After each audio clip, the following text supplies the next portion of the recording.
You know, if you told me at the start of the year that a Godzilla movie was gonna be one of my favorites of the year, I'd have said you were crazy. And yet, here we are. Alright, before we get started, as always, a quick thank you to my patrons over on Patreon. If you enjoy the content I make and would like to offer your support, then for as little as $1 a month, you can get your name listed right here at the start of every video. Link to that is in the description below. And now, let's get into the actual review.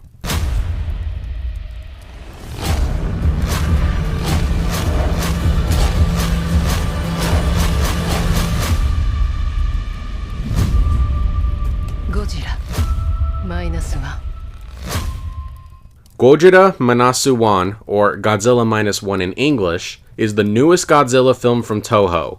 World War II is over, so now the citizens of Japan have to pick up the pieces and try to move on from the devastating loss. But unfortunately, just around the corner, another threat lurks its head. A giant, virtually indestructible lizard-like creature that goes by one name: Godzilla. There's no beating around the bush for this one. This film is simply magnificent.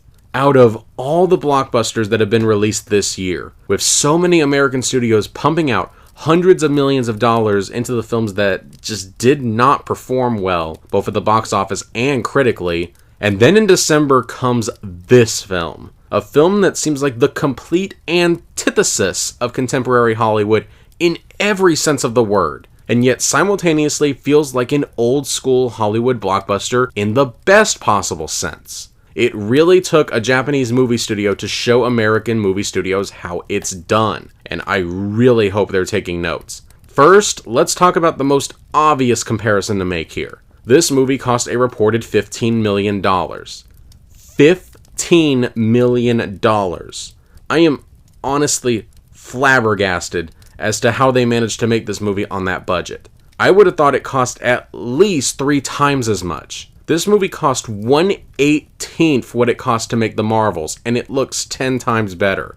The visual effects in this are really good. Not only does Godzilla have an incredible design, and while this is a case where you can tell that he's computer generated, he does look really solid, which is something that I haven't seen in a CGI heavy film in a really long time. I was amazed at how many times I found myself holding my breath because I was just in awe of the scope of this monster and how they somehow managed to make it feel like he'd come alive. And of course, we get all the wanton destruction that one would expect from a kaiju film. And thankfully, this film understands what makes these scenes so impactful. And that's the characters that we care about. You can have a giant monster destroy a city or knot up battleships like a pretzel, but we need to follow characters that we like and that we want to see make it through to the end. Otherwise, it's just decimation and explosions without a point. But because we do have characters that we care about to follow,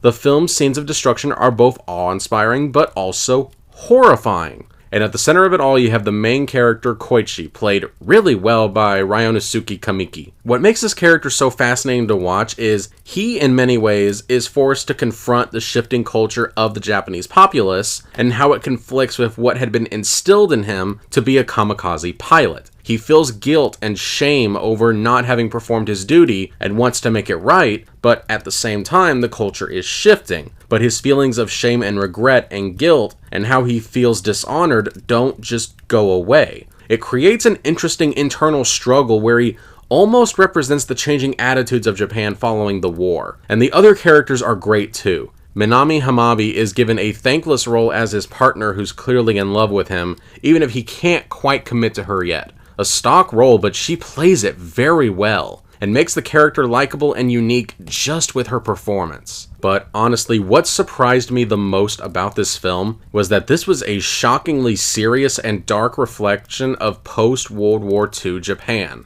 But perhaps I shouldn't have been that surprised. The original Gojira back in 1954 was a commentary on the fears of nuclear radiation and fallout in a post-World War II world, particularly noteworthy for Japan because of the US bombings of both Hiroshima and Nagasaki. However, because it was made only 9 years after the bombs were dropped, that film was more reactive in its commentary. This film tackles those same fears but approaches it from a more reflective manner. Here, the Japanese government are not the good guys. The characters acknowledge the failings of their own government and how they failed them throughout the war. Instead, the film chooses to focus on the determined spirit of Japanese citizens, how they managed to build themselves up after such a devastating loss in war. As a result, we get a very patriotic and pro-Japanese film that actually reminded me a lot of the patriotic pro-American action films of the 80s and 90s, and I mean that as a compliment. And that idealistic mindset they're in at the end of the movie is contrasted with where they were at the start of the film. Downtrodden, listless, unsure of their cultural identity. In some ways stuck in the World War II mindset, but also knowing that that time is done. And this is illustrated with the unconventional family at the center of the story. Koichi and Noriko live together but aren't romantically involved, brought together through nothing more than a twist of fate. And they're both raising an orphan, a little baby girl named Akiko, together,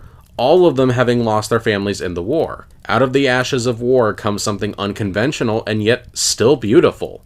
And what perhaps sold the genius of this film for me was the climax and ending. This is one of those films that has these kind of, not necessarily plot twists, but moments and scenes where something gets revealed, and those revelations are things that on paper kind of feel like cop-outs and shouldn't really work, but in execution they actually work really well. And it's not like these things are hard to predict, they're actually really easy to predict, because it's done in a way where the film almost wants you to know ahead of time. Like, it's just shy of actually coming right out and saying it. But when these moments are finally revealed, it doesn't feel like a cheat, but rather like this weight has been lifted off your shoulders, and you feel like you can finally catch your breath. And the reason why I think these moments work in ways where they wouldn't in other films that I've complained about this year is because they actually fit with the themes of the story, about how the government of Japan had such a callous disregard for the lives of their soldiers, and what we're witnessing is kind of a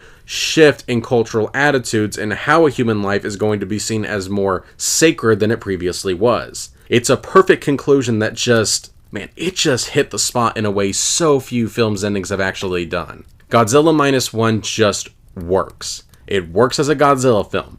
It works as a monster movie. It works as a social commentary. And it works as a rich, compelling character drama. It is a distinctly Japanese film aimed at a Japanese audience, but done in a way that it doesn't alienate foreign audiences, because its themes are universal and communicated so effectively. I know it can be a tough sell to ask people to go out to the theater to go see a foreign language film, but I would highly encourage you to do so if you're even the tiniest bit curious about seeing this. I cannot recommend this film enough.